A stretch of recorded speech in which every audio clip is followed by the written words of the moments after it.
A month's worth of rain in a day has led to deadly flash floods in and around the Argentine capital, Buenos Aires.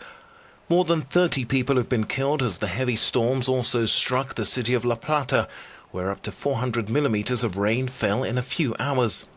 Some officials have described the torrential downpour as the worst in living memory. It's thought the number of victims could rise as authorities are able to gain access to inundation.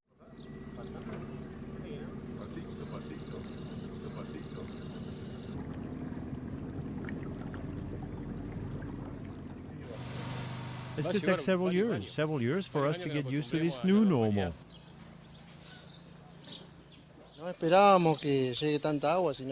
We didn't expect so much water to come. When we saw that it was approaching, we thought it would rise to a certain amount and move away, but the rains did not have the same plan.